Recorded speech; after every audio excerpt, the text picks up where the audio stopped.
Hello and welcome back to another episode of MineTurtle. Oh, that's a horrible prison. Now it's been a while since my last episode, and why? Why has it been a while? Well, as you can see, this is a creative world. I've been doing creative stuff. That always means it's going to take a while for an episode. And the second thing is, I've had a mail with that. I've been away. I've been making videos so much, but this week we will have a video. The reason I've been a little bit busy in this creative world is I was working on this display, and this episode, I guess it's not really MineTurtle, but it is Minecraft. I just want to be showing off. I want to show you what it is. So if you remember, no, I guess I never did a video on it. If you are friends with me on Facebook, you'll know that a while ago I posted like 3 pictures on this clock I made, and it used this principle. It used these like memory things, and they used binary, so this is a 0, doesn't go through. This is a 1, it does go through. And then you get tapes of glass and solid blocks, and it'd be like 1 1 1 0 0 1, like that.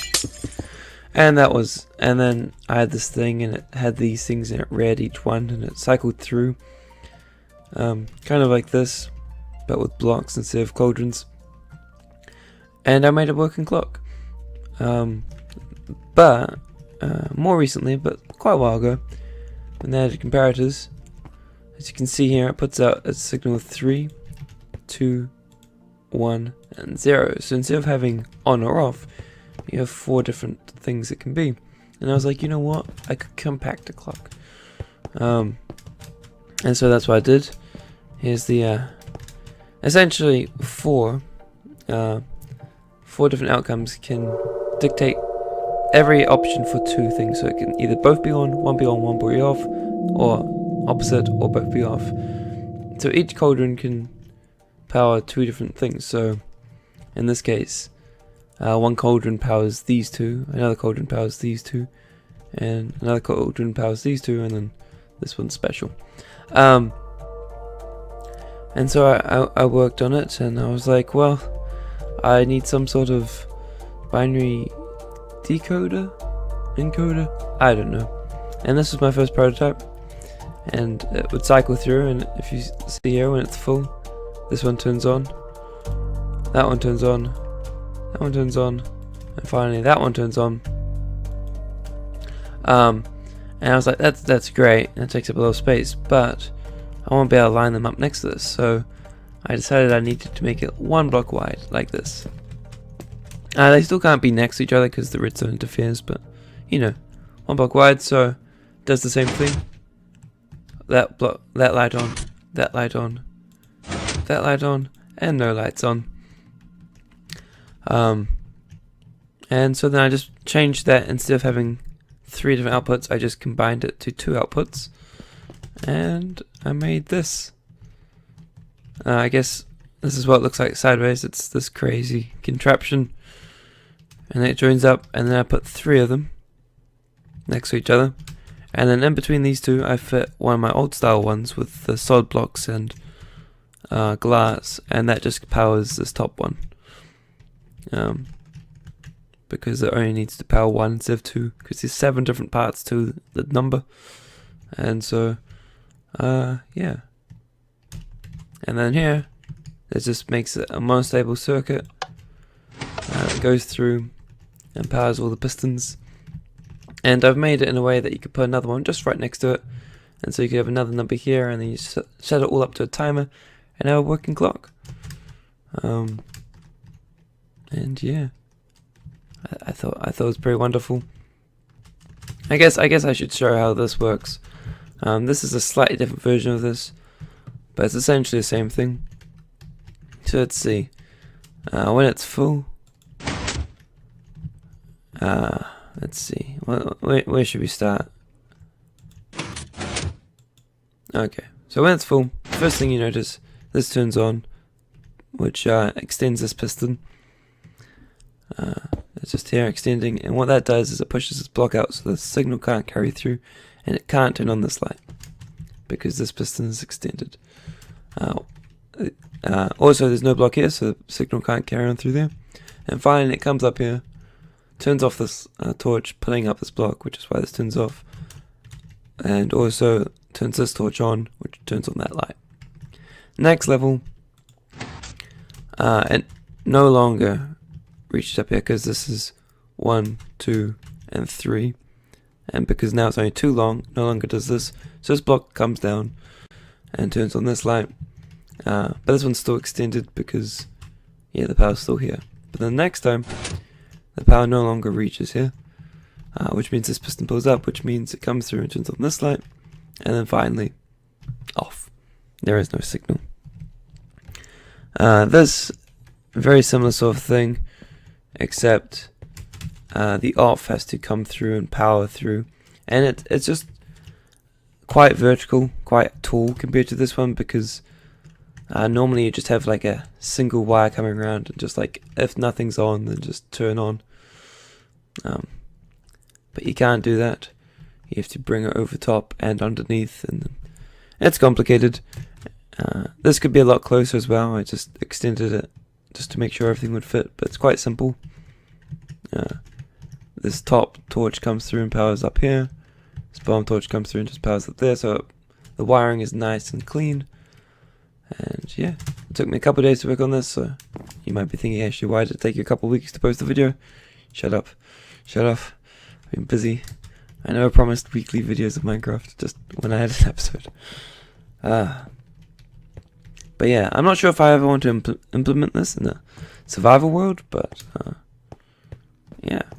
I don't know, I remember quite a while ago, back when cauldrons first came, no, I guess back when comparators first came out, someone talked about how cauldrons could be used as like a storage of memory, because there's 4 different states of a cauldron.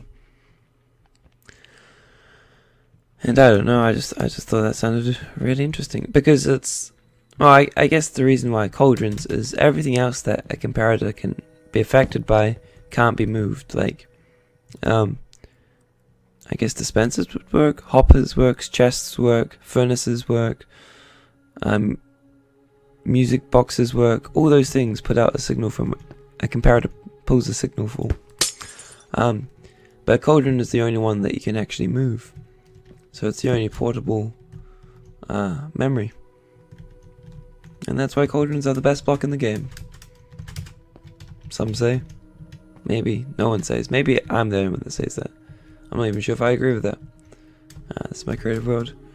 And I guess while we're in this creative world, it's the only time you'll ever see it. This horrible nightmare of pain to the eyes is nowhere near as bad as it used to be.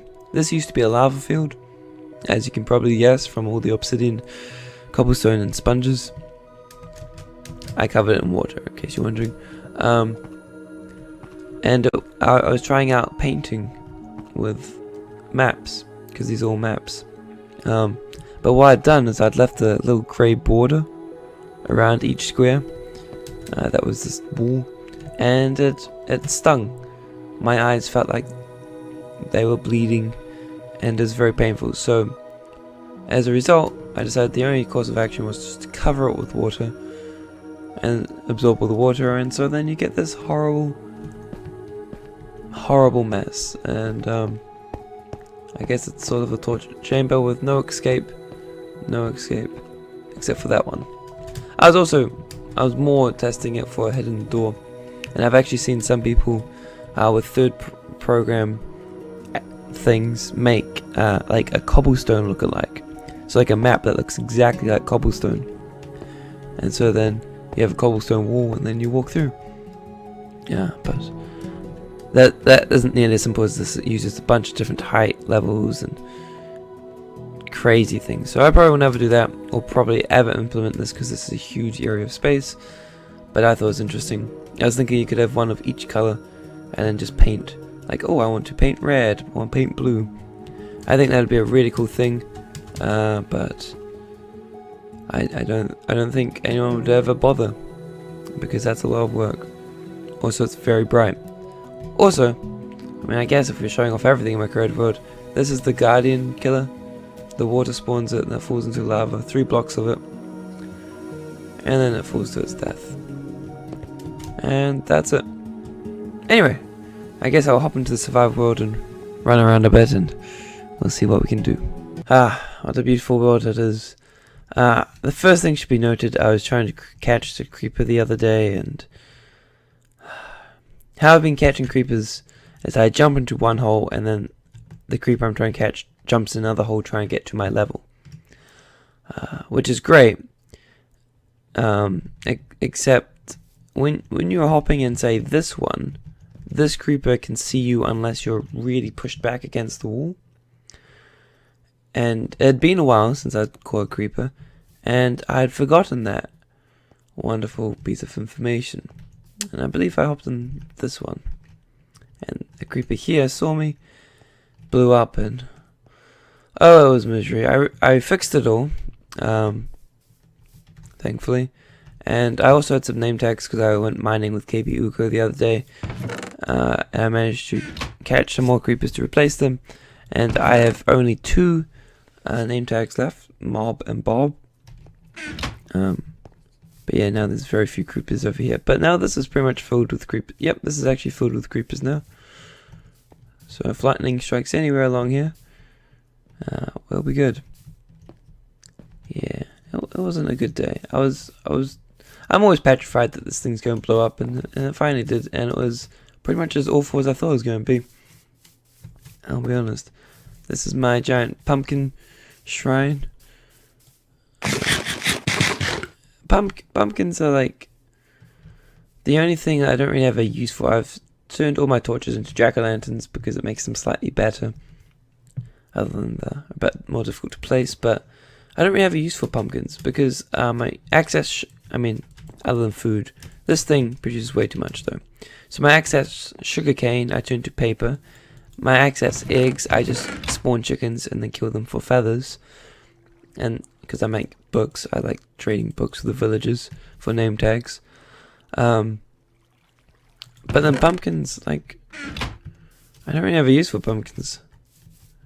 The whole reason for this farm was because I had a great idea for a pumpkin farm. That's how it all began, over there. I had a great idea for a pumpkin farm, and then I was like, what can I do with this? And then I made a sugarcane farm. And yeah, I guess my pumpkin farm is just overpowered.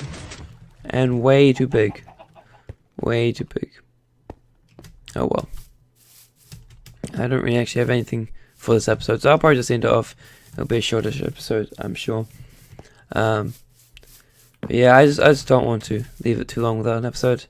Hopefully next time I might go back to the horrible old Guardians. I want to get that up and running. Other than that, I don't really have too many plans. If anyone wants to join me in this world, let me know. It'll be fun.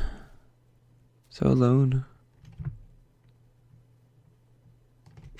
Anyway. Yeah, thank you very much for watching. I hope this video was educational. I doubt many people watching will know about the cauldron memory storage unless I've already shown you this. So, yeah. Hello, baby zombie. Are you coming for me? Oh my goodness. Wow. That's crazy. Well, anyway, thank you very much for watching. I'll see you in the next episode. Oh, also, sea lantern. Bye-bye.